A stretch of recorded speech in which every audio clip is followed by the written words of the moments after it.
Dungeons and Dragons Adventurer. Issue 12. So as you might make out from the cover art, our second exclusive adventure begins. The art has now changed for issue number 12. So let's just start with adventure number 2. So we have all this stuff, but first up we're just going to check the dice. And these ones, standard set of dice, but don't even come in a tin. You can see they're black and blue. I believe now black, blue and silver are the colours of this sort of adventure run. So I'd expect most of the dice to seem that sort of colour. I guess they're kind of silver speckled, black and blue numbers. So it does have all three of the numbers, all three of the colours I mean. But nothing really special, to be honest. So let's just move on with the issue. So this issue's got quite a bit packed in actually. It says it begins looking at a dragonborn. They're starting to explore the life domain for cleric, so we might start to look at the other cleric domains. Obviously we're catching up with the folk hero background from our bard. And then it's got all the other rules it advertises. There's a big thing about dice coming up I can see.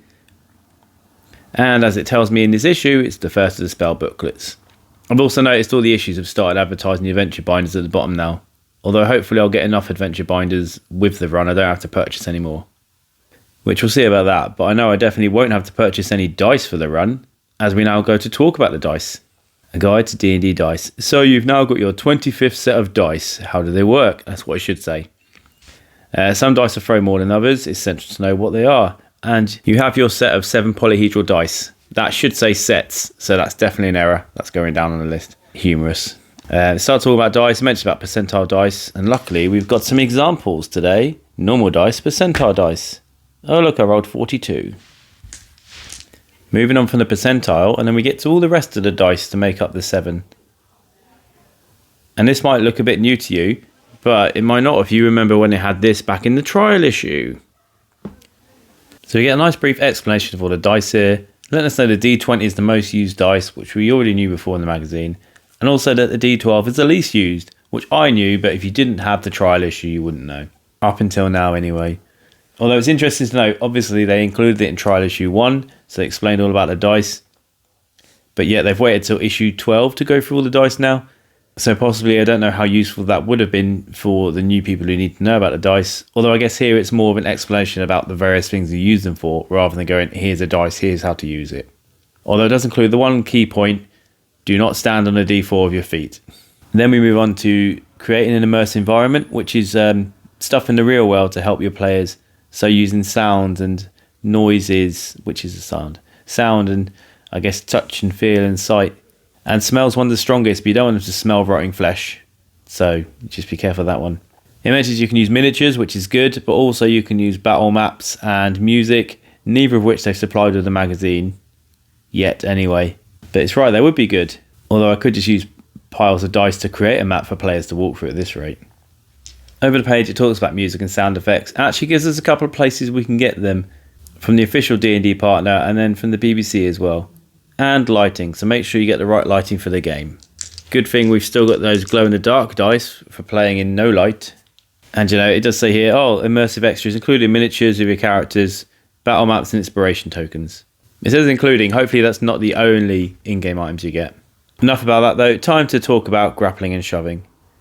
And now we're just going to have all the actual details. It was briefly mentioned before in the conditions issue about how to start a grapple, but now we've got the full, here's all the conditions that must be met in order to do the grapple, and the grapple is actually a type of attack.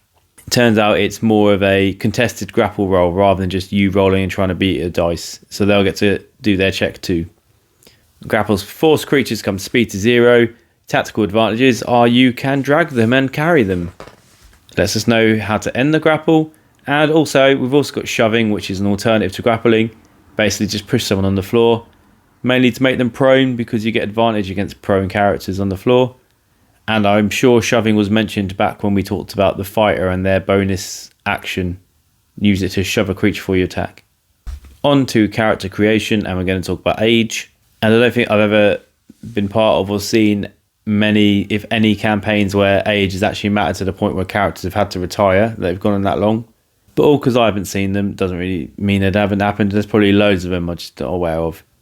But nice that it tells you at the bottom, you can use your sort of age as well to plan how you're going to role play your characters too. It gives us a nice table over the page of all your different ranges of when you'll reach adulthood and the lifespan of different species. And I kind of assume that's all the species we're going to get in the game. You've got dragonborn on there, who's about to be introduced. Dwarf, elf, gnome, halfling, human. Then you've got Goliath and Firbolg, who I've never seen. Maybe that'll be 2 more species that we're going to have some characters for at some point. It does tell you about stuff that can age in, like if you find a ghost, they've got horrifying visage, which can age a character by 10 to 40 years. And I guess if we do meet a ghost, we now do actually have a lifespan, so we can actually go, oh, if you've aged too many, work out, actually, you know what, you're too old now. And some cool artifacts like a ring of winter that makes you immortal, or a potion of longevity. Now then, we're going to look at the dragonborn, and if it wasn't obvious, they're basically just almost like half dragon, half human in a way. It doesn't really explain where they came from, but they are humanoids covered in dragon scales, and some have some abilities related to whatever colour of dragon they are, like breath weapons and such. So the vast majority of dragonborn actually belong in clans, and it's just got some details about the clan up there. But more importantly, a little box, actually half dragons are completely different from the dragonborn, so I probably should have read that before I started talking about that. It did mention the dragonborn, they won't have wings and a tail, and apparently half dragons are more likely to actually have wings and a tail and other draconic features, including sharing whatever sort of alignment the parent dragon would have had too. And again, it gives us a nice background of the species, but doesn't give us any of the actual physical, what we need if we're going to play a character. I'm just going to say again, I think it's because they rely on D&D Beyond to do everything. So if you're going to try and create a dragonborn character from scratch, you'll have to use that, or you'll miss out on any of the racial traits they might have. But at least so far at the minute, maybe they'll introduce them at some point later on, maybe they won't. Maybe you'll just have to go out and get a source book, or just always use D&D Beyond. But then we can move on now, and we're going to start talking about our domains for the clerics. And we'll begin with the life domain, which obviously we know we've got, as we actually have a life domain cleric in the party. And you can see down here, this tells us the 14 domains that clerics can have power from. It says these include, unless there's more than the 14, but I feel like 14 sounds like the number there should be. Here we'll also talk about followers of Ilmater, unsurprisingly, because that's who Rezagar follows.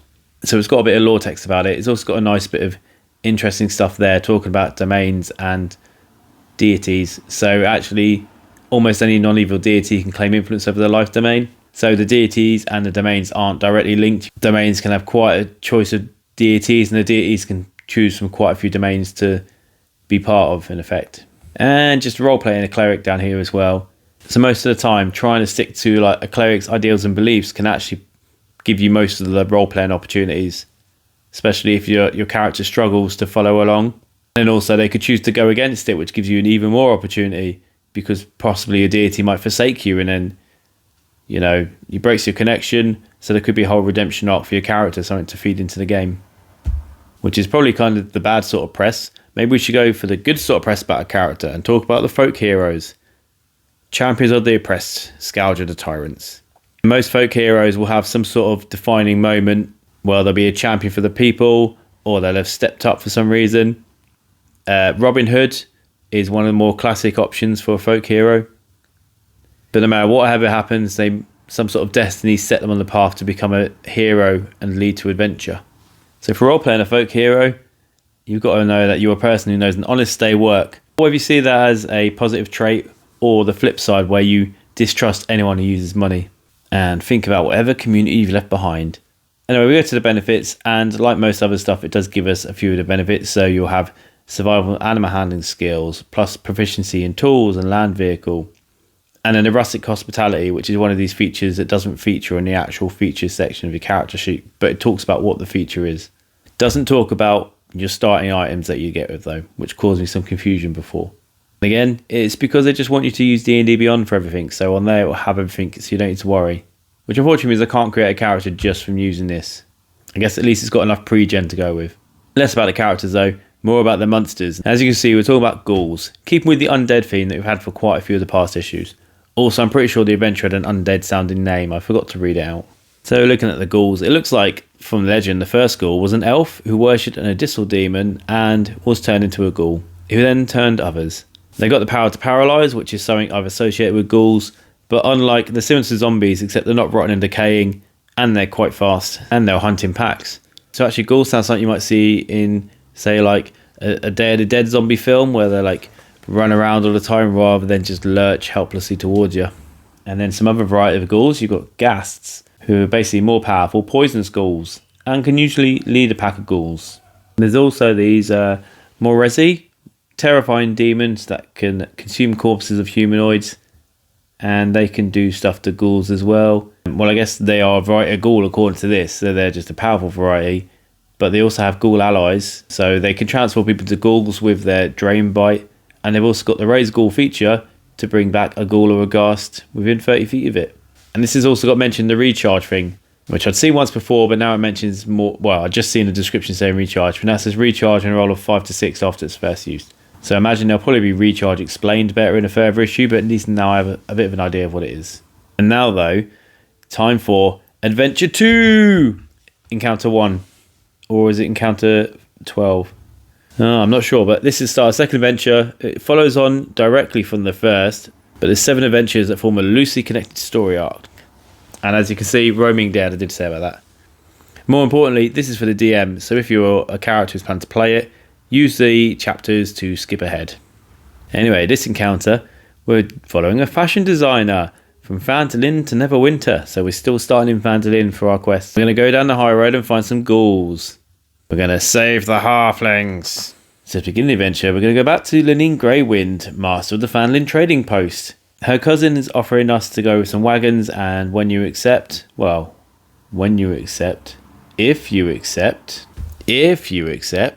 nope, don't accept, skipping that, adventure done. Excellent. Now, so if you accept, you're going to get on the wagon, and it just gives you your day's travelling, but you're going to go up Tribor Trail and along the high road. And it's somewhere along the high road, we don't know where. It's about a day's travel. I could probably plot it out on the map and work it out. But we're going to start reaching sunset and find our first lot of undead in the wild with a couple of ghouls. Also, they're introducing group checks in this adventure, which I think is something you can optionally use as a DM, but there's actually calls for a group check here if you decide to sneak up on the undead. And if you can save the halfling who's still there, you now get another quest to go save his daughter. And you're going to go play hide and seek with the ghouls. So then you just got a bit of a wilderness adventure here, and it's just doing a couple of checks here and there to find out if you'll be able to find the halfling's daughter or not. But it's quite nice. It's not like if you fail the checks, you'll never find her. If you just keep failing checks, you'll just have to do more work. So if you pass all the checks, you can avoid these ghouls. If you fail them, you're going to have to fight these ghouls first before you move on to eventually finding her, and it's going to waste time. More importantly though, venturing north, so once you finish, you're going to go down the high road to the hamlet of Trentor, where your next adventure awaits. Does that mean we're finally not starting in Phandalin for an adventure? And does it also mean we finally have an adventure that links into another one, apart from that 2-parter one? But that was kind of cheating because that was one adventure and they just split it in 2 issues. So yeah, it looks like we're moving away from Phandalin, and possibly we might have the next adventure links into this one without having to be a 2-parter. We'll find out. But just to finish, we're just going to have our commoner and our ghoul stat block on the back. So we're done with the big magazine. We're now going to go to the small magazine, which is this really nice spell booklet we've got. Sadly, it doesn't have any these helpful additions for putting into the book. Might have to hole punch it, but it looked really nice to have, and now you can actually give a booklet to your party members and go, here's your spell booklet. And it does say here they're also going to have some spell booklets for 2nd and 3rd level spells, which would be good. To start with, it lists them all by class, so you can quickly look up what spells are possible for each class before going for A to Z with the full details. And then begin with cantrips A to Z, or C to M as it might be. Control Flames down to Mage Hand for cantrips. Control Flames, Druidcraft, Eldritch Blast, Firebolt, Guidance, Gust, Infestation, Light and Mage Hand. And then finishing off the cantrips, Message, Minor Illusion, Prestidigitation, Resistance, Sacred Flame, Shape Water, Shocking Grasp, Spare the Dying, Sword Burst, Thorn Whip, Thunderclap and Vicious Mockery. Many of those we've seen before. And then for the 1st level spells, Absorb Elements, Animal Friendship, Bane, Beast Bond, Bless, Catapult, Ceremony, which is the one missing off the Cleric spell sheet, but now I have it in the book. Which technically means now I can add that to Rezagar for whenever I want to prepare some spells. And we've also got Charm Person, Colour Spray and Command. C to E gets Compel Duel, Create or Destroy Water, Cure Wounds, Detect Evil and Good, which I always thought was Detect Good and Evil, unless that's the old way of doing the spell. Detect Magic, which doesn't have a range for some reason, but I'm assuming that is self 30-foot sphere like all the other detects next to it, including Detect Poison and Disease, Disguise Self, Dissonant Whispers, Divine Favour, Earth Tremor and Ensnaring Strike. E to I gives us Entangle, Expeditious Retreat, Fairy Fire, Fog Cloud, Goodberry, Grease, Guiding Bolt, Healing Word, Hellish Rebuke, Heroism, Hex, Hunter's Mark, Ice Knife, and Identify. Almost there now with Inflict Wounds, Jump, Long Strider, Mage Armor, Magic Missile, Protection from Evil and Good, Purify Food and Drink, Sanctuary, Searing Smite, Shield of Faith, Sleep, Snare, Speak with Animals, and Tasha's Hideous Laughter. Before we finally get to the back page with the remaining spells, Thunderous Smite, Thunderwave, Unseen Servant, and Raffle Smite. So there we go, issue 12. We've successfully got through our first encounter of Adventure 2, and we've got a nice little spell book. Then next we're going to have issue 13, where we're going to continue the adventure, but we're going to have some barbarians, which we already kind of knew. And this is quite a thick issue, so there's quite a bit extra pages in there to discover. As usual, there'll be links coming up to follow the magazine or the series when they're ready. Otherwise, thanks for watching. I hope to catch you soon.